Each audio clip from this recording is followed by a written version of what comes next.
Bismillahirrahmanirrahim. Assalamualaikum warahmatullahi wabarakatuh. Halo teman-teman, kembali lagi di Ramadan Podcast Sigma. Teman-teman yang dirahmati oleh Allah Subhanahu wa Ta'ala, orang yang beradab sudah pasti berilmu. Orang yang berilmu belum tentu ia beradab. Di zaman sekarang ini, banyak sekali para penuntut ilmu, termasuk kita, terlalu tergesa-gesa dalam menuntut ilmu, sampai membuat lupa akan kewajiban untuk mempelajari adab sebelum ilmu. Banyak juga di antara para penuntut ilmu, mudah sekali mencela sebuah majelis ilmu, menggibahi gurunya, mencela temannya, bahkan sampai meremehkan ilmu beserta penjelasannya. Nah, maka dari itu, pada episode kali ini, aku pengen sedikit sharing, guna saling mengingatkan serta menyadarkan hati-hati kita semua yang mulai lalai akan keutamaan menuntut ilmu dengan adab. Sebagai seorang penuntut ilmu, kita perlu mengetahui apa sih keutamaan mempelajari adab. Nah, Imam Darul Hijrah, Imam Malik rahimahullah pernah berkata kepada seorang pemuda Quraisy, "Wahai anak saudaraku, pelajarilah adab sebelum mempelajari ilmu." Apa sih yang membuat para ulama itu begitu antusias mendahulukan belajar adab sebelum belajar ilmu? Sebagaimana Yusuf bin Al-Husain rahimahullah juga pernah berkata, dengan adab, kamu akan mampu memahami ilmu, dan dengan ilmu, amalmu menjadi benar. Kita bisa lihat kesungguhan para ulama, orang-orang soleh terdahulu, yang beliau itu begitu antusias, begitu semangat dalam mempelajari adab sebelum berilmu.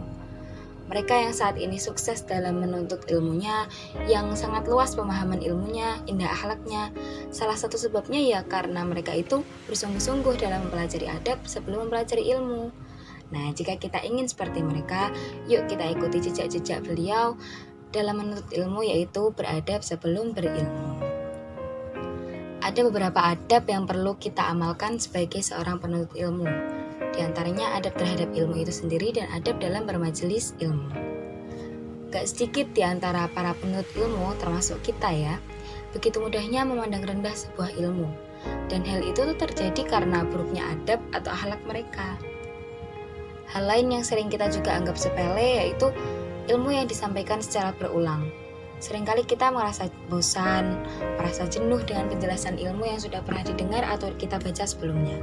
Biasanya dengan mudahnya kita melontarkan ucapan, ini lagi. Terus, aduh kok ini diulang lagi sih, kan ini udah pernah.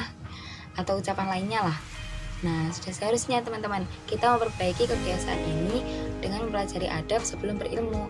Karena sebenarnya ilmu yang kita dengar secara berulang kali itu memiliki 3 manfaat, yakni sebagai pengetahuan bagi kita yang belum pernah mendengarnya, kemudian sebagai pengingat bagi kita yang sudah pernah mendengarkannya lalu lupa, kemudian sebagai penguat daya ingat bagi yang sudah pernah mendengarnya. Kemudian ketika ada seseorang yang menyampaikan nasihat atau ilmu kepada kita, tapi kita kurang suka kepadanya, mungkin karena usia kita itu yang lebih tua darinya atau karena gelar kita yang lebih tinggi darinya. Nah, wajib atas kita untuk tetap menerima nasihat dan ilmu yang disampaikannya, serta berusaha untuk tetap menghormatinya. Karena perlu kita ketahui juga teman-teman, bahwa sikap semacam ini itu buah dari sifat sombong. Rasulullah SAW bersabda, tidak akan masuk surga orang yang di dalam hatinya terdapat seberat biji sawi dari kesombongan. Kemudian ada seorang laki-laki bertanya, sesungguhnya seorang laki-laki menyukai baju dan sandalnya yang bagus. Apakah ini termasuk kesombongan ya Rasulullah? Kemudian beliau menjawab, sesungguhnya Allah itu indah dan menyukai keindahan. Kesombongan itu adalah menolak kebenaran dan meremehkan manusia. Hadis riwayat Imam Muslim. Nah, selanjutnya adab terhadap ilmu sekaligus adab dalam bermajelis ilmu yaitu mencatat sebuah ilmu. Daya ingat manusia itu lemah dan terbatas. Nah, karenanya kita dianjurkan untuk mencatat sebuah ilmu. Dengan mencatat sebuah ilmu ketika kita berada di majelis ilmu, kita berusaha mengumpulkan penjelasan ilmu yang disampaikan. Dan sikap ini itu menunjukkan bahwa kita itu perhatian dan kita peduli terhadap ilmu serta kita memuliakan sebuah ilmu. Kemudian ikat juga ilmu itu dengan amal. Allah Subhanahu wa Ta'ala berfirman di surat Al-Jumu'ah ayat 5 yang artinya, perumpamaan orang-orang yang diberi tugas membawa Taurat kemudian mereka tidak mengamalkannya adalah seperti keledai yang membawa kitab-kitab yang tebal. sangat buruk perumpamaan kaum yang mendustakan ayat-ayat Allah, dan Allah tidak memberi petunjuk kepada orang-orang yang zalim. Nah, kemudian adab dalam bermajelis ilmu, contohnya ada juga dengan menutup majelis dengan doa kafaratul majelis. Nah, ketika kita selesai dari bermajelis, kemudian kita tutup dengan membaca doa kafaratul majelis, ini termasuk salah satu kebaikan teman-teman.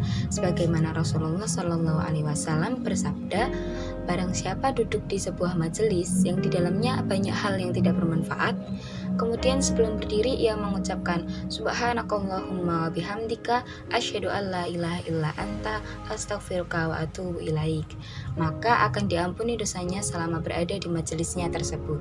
Hadis riwayat Tirmizi. Kemudian adab selanjutnya yaitu adab terhadap seorang guru. Nah, di poin ini itu merupakan hal yang sangat banyak gak dipeduliin oleh sebagian besar penuntut ilmu. Mungkin salah satunya ya kita juga ya. Nah, di antaranya itu kita banyak yang sering diem-diem gibahin gurunya. Terus orang yang mengajarkan ilmu kepada kita cela, kita gosipin, kita perlakukan tanpa akhlak. Ini salah satu bentuk cerminan akhlak yang buruk. Jika kita memiliki sifat demikian, yuk kita memperbaiki akhlak kita tersebut agar diri kita itu tidak menyesal disebabkan sifat buruk yang kita miliki, dan supaya ilmu yang kita pelajari itu menjadi berkah dan bermanfaat.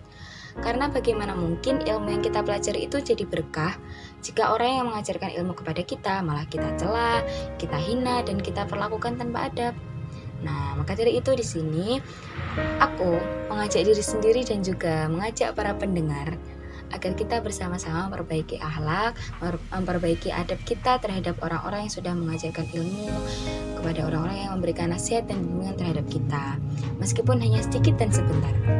Karena mereka itu sudah berbuat baik, udah mau mengajarkan ilmu yang dimilikinya kepada kita, udah membimbing kita dengan penuh perjuangan dan kesabaran, maka sudah selayaknya kita itu membalasnya dengan kebaikan, bukan dengan sebuah keburukan.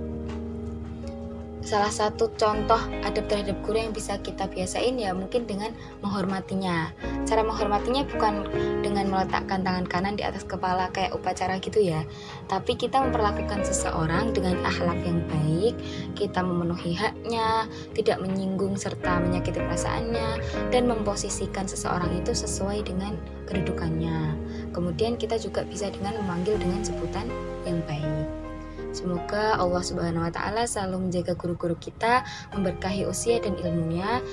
Kemudian semoga Allah menghiasi diri kita dengan akhlak yang mulia. Semoga kita diberikan kemudahan untuk memuliakan para guru dan para orang tua di sekitar kita. Semoga Allah memberikan kemudahan kepada kita semua untuk istiqomah memahami dan mempelajari ilmu Allah Subhanahu wa Ta'ala dan menjadikannya sebagai ilmu yang bermanfaat lagi berkah. Amin. Wallahu a'lam bishawab. Wassalamualaikum warahmatullahi wabarakatuh.